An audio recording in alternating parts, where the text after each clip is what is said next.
Ao longo de nossa história, somos confrontados com perguntas fundamentais que ainda não encontraram respostas satisfatórias. Essas indagações abrangem aspectos essenciais como a natureza da realidade, o propósito de nossa existência, se é que ele existe, o que valorizamos como importante e como devemos agir para melhorar nossas vidas. Filósofos ao longo dos tempos têm ponderado sobre esses temas. Platão, por exemplo, em sua alegoria da caverna, questiona a realidade percebida versus a realidade verdadeira. Nietzsche, com a sua famosa declaração "Deus está morto", desafia a base da existência e do propósito moral. E Jean-Paul Sartre, com a sua noção de que a existência precede a essência, sugere que é a vida que define o propósito e não o contrário. Apesar de essas questões serem fundamentais, elas raramente perturbam o cotidiano da maioria das pessoas. Aliás, algumas delas podem nunca ter refletido sobre esses temas durante toda a vida. Contudo, essas perguntas continuam a ressoar no pano de fundo da existência humana. Os filósofos estão profundamente envolvidos nessas indagações, e suas respostas frequentemente abrem caminho para mais perguntas ainda mais intrigantes. Pode parecer inútil buscar respostas onde talvez não existam, mas se negligenciarmos essas perguntas, como poderemos saber se existem respostas? Assim, continuamos a questionar e a explorar as possíveis trajetórias que essas indagações nos levam. Qual que é o nosso papel nesse mundo? Será que existe propósito? Como eu disse antes, responder essas perguntas não é tarefa fácil. Mas, aparentemente, no multiverso Rick and Morty, um grupo parece ter encontrado essas respostas. Os Mystics. Eles adotam uma filosofia de vida própria, considerando a natureza da vida e da existência como intrinsecamente dolorosas, e definem o propósito de sua existência como a realização de um objetivo específico.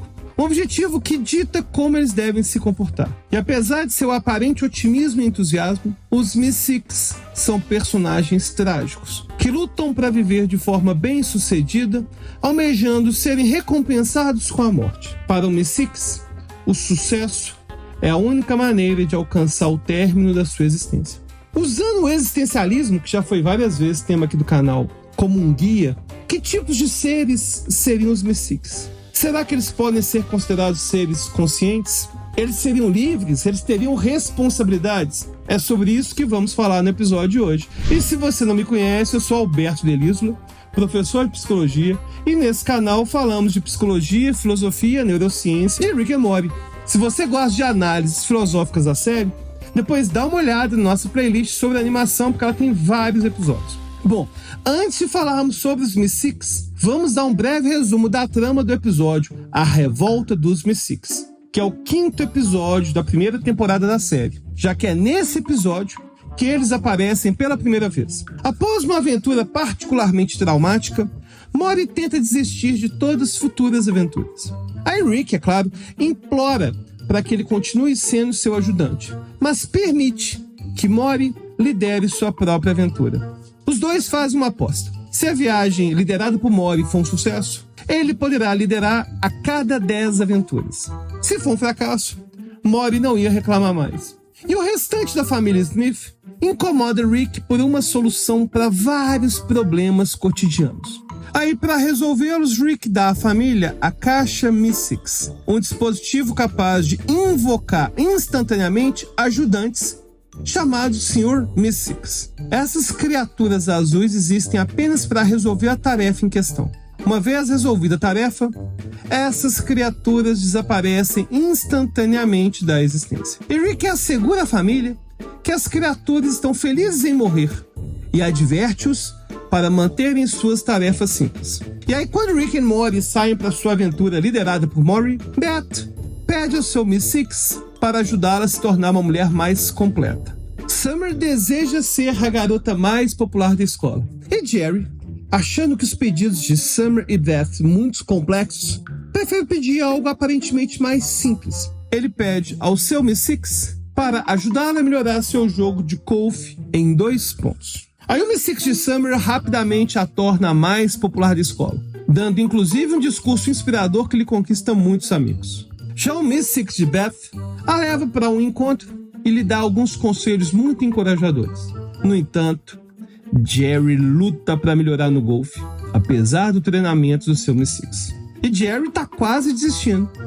Mas seu Mystics não pode parar de existir até completar sua tarefa. E decide convocar outro Mystics para ajudar.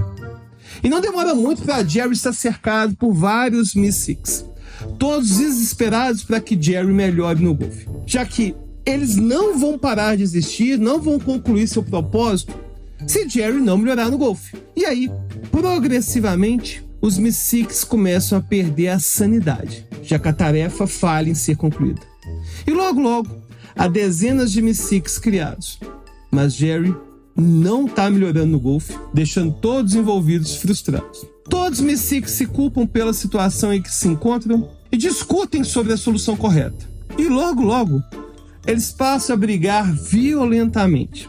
Eles até tentam se matar, mas eles não podem se matar, porque eles só morrem se o propósito deles, que no caso é ajudar o Jerry, for concluído. E enquanto brigam, criam mais e mais Mystics para se juntarem à luta. Até que em algum momento, o primeiro Mystics chamado, tendo vivido por mais de 2 dias, que é uma eternidade no tempo Mystics, diz a seus colegas que tem uma solução: matar Jerry. E aí Beth e Jerry saem para jantar, e a horda de Sr. Mystics desce ao restaurante empunhando várias armas. Jerry e Beth escapam para o freezer do restaurante, e os senhores Mystics começam a fazer reféns para forçar Jerry a sair.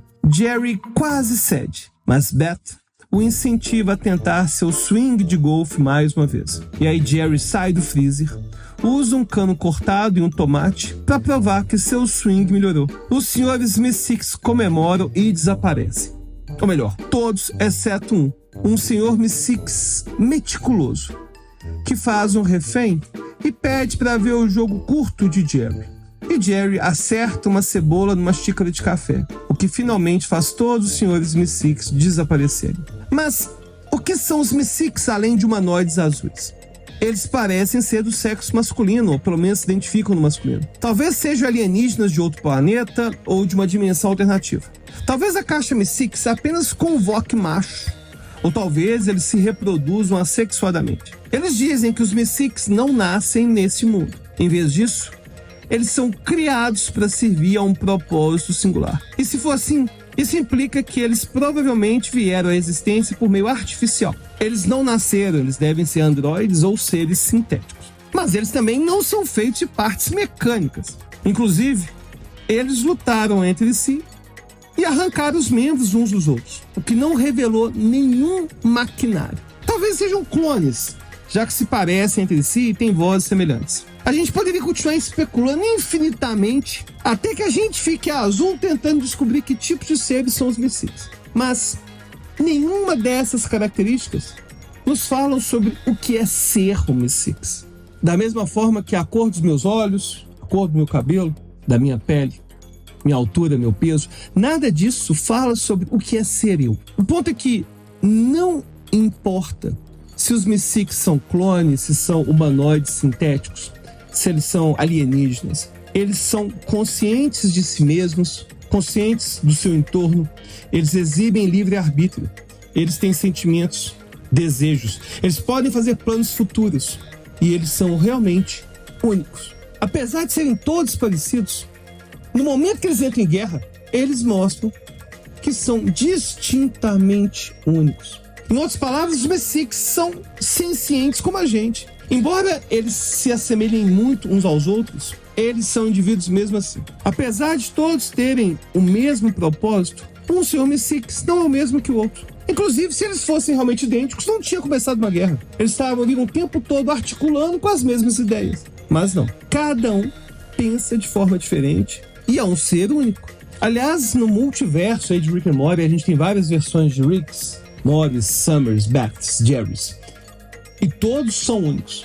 Ainda que com a mesma genética, a história de vida, o ambiente e as suas atitudes os tornam pessoas diferentes. Guarda isso. A sua atitude te torna uma pessoa diferente. E se cada Mystics é um ser único, individual, senciente, com livre-arbítrio, com capacidade de pensar sobre si mesmo, sobre os outros, capacidade de tomar suas próprias decisões, mas eles ao mesmo tempo acreditam que foram criados para servir a um propósito singular? Será que eles não são tão livres assim? O que significa uma pessoa estar confinada a um propósito?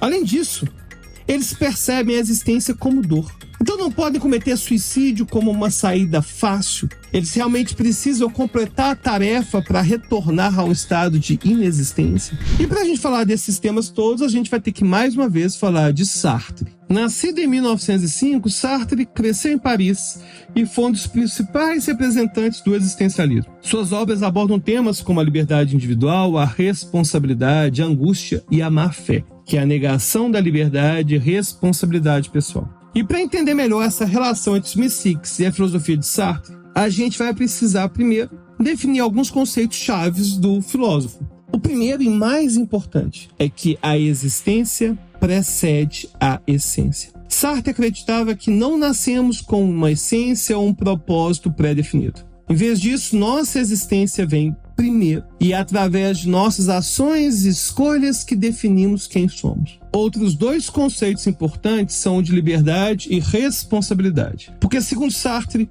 cada indivíduo tem a liberdade de escolher seu próprio caminho. Com essa liberdade, no entanto, vem uma grande responsabilidade, pois somos totalmente responsáveis por nossas ações e por moldar nossa própria existência. E, finalmente, temos o conceito de má-fé, que, aliás, é o conceito que mais vai se encaixar com os Mystics, que se refere ao ato de enganar a si mesmo para evitar enfrentar a própria liberdade e responsabilidade. Por serem indivíduos cientes de si e dos outros, os Mystics também têm a liberdade de definir seu próprio caminho. Aliás, se eles não fossem livres, eles não iam ter ideias diferentes, eles não iam entrar em guerra. Parafraseando Sartre, os Mystics estariam condenados a serem livres. No entanto, parafraseando outro filósofo existencialista, com grandes poderes, vem grandes responsabilidades.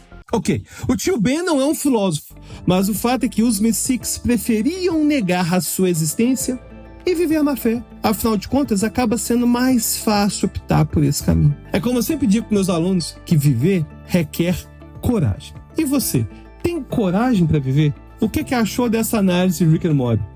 Deixa sua sugestão, deixa seu comentário. Agora, se você quiser conversar diretamente comigo e com a nossa comunidade, aí tem que virar apoiador do canal. Então participe da nossa campanha do Apoia-se e tenha acesso ao nosso grupo secreto do Telegram. Clique no link da descrição e a gente se vê lá.